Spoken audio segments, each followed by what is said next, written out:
इस समय तेज़ हवाओं का क्रम चालू हो गया है और बहुत से ऐसे किसान भाई हैं जो पेड़ी गन्ने की कटाई करने के बाद गेहूं की बुआई करते हैं, यानी सीधे हम कह सकते हैं कि देर से बुआई करते हैं।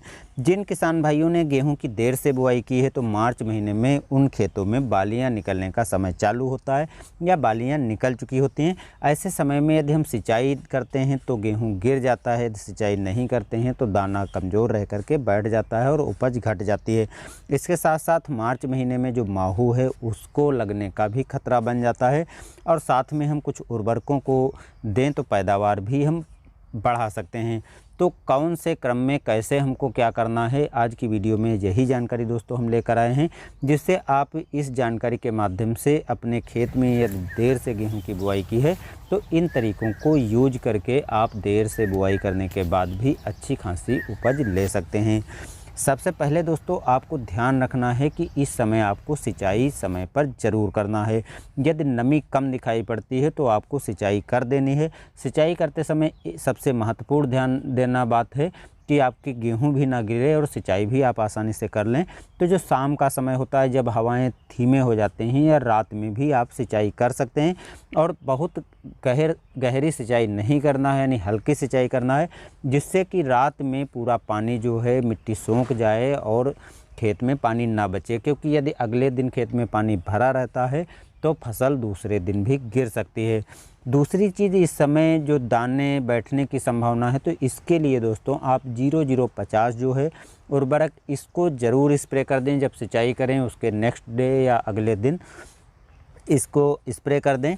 तो इसको स्प्रे करने से दोस्तों इस समय जो है यदि आप इसका स्प्रे करेंगे, यानी बालियाँ निकल चुकी हैं या निकलने के तुरंत पहले, तो इससे एक फ़ायदा होगा कि पोटास की पौधे को पूर्ति हो जाएगी, जिससे दाना कमज़ोर नहीं होगा, चमकदार और अच्छा बनेगा। ध्यान रखना है कि फूल की अवस्था के पहले पहले आप इसको स्प्रे कर दें, जिससे कि गेहूं में दाग धब्बे ना बने, क्योंकि लेट स्प्रे करेंगे तो उसका बेनिफिट आपको नहीं मिलेगा बल्कि नुकसान उठाना पड़ सकता है। इसके अतिरिक्त दोस्तों जो माहू लगने का खतरा है वो माहू इस समय लग जाता है और उससे यदि आप बचाव नहीं करते हैं तो माहू जो है रस चूसता है और जिससे दाने कमज़ोर रह जाते हैं, उपज घट जाती है। तो माहू से बचाव के लिए भी आपको दवाओं को स्प्रे करना है। अब कैसे क्या करना है दोस्तों, चलिए हम क्रम से बता देते हैं। पहली चीज़, जैसे आज आपने शाम को सिंचाई कर दी है तो सुबह तक देखेंगे कि पानी उसमें नहीं है और फसल आपकी गिरने से बच जाएगी, खड़ी रहेगी।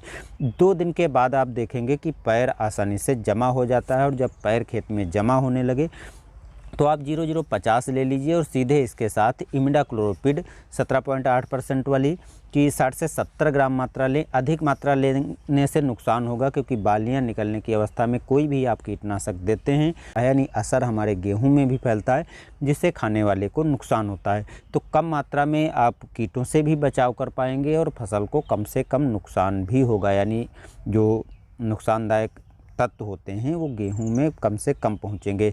इसके अतिरिक्त इमिडाक्लोप्रिड के अलावा आप थायोमेथाक्सम ले सकते हैं। इसकी जो 25 WG की मात्रा है उसकी डोज आपको 60 से 70 ग्राम ही रखना है और इसको आप 0050 में आसानी से मिला करके स्प्रे कर सकते हैं। और साथ में दोस्तों स्टिकर मिलाना मत भूलिए, क्योंकि इस समय यदि आप स्टिकर नहीं मिलाते हैं तो माहू अच्छी तरह से इतनी कम डोज में कंट्रोल नहीं होगा। स्टिकर मिला लेते हैं तो आसानी से बाली के अंदर तक दवा फैल जाएगी, जिससे माहू आसानी से कंट्रोल हो जाएगा। तो दोस्तों इस क्रम से यदि आप अपने खेत में इस समय सिंचाई आदि करते हैं तो आपकी गेहूं गिरने से भी बच जाएगी, माहू से भी बच जाएगी और पैदावार भी अच्छी होगी। तो नई जानकारी में धन्यवाद।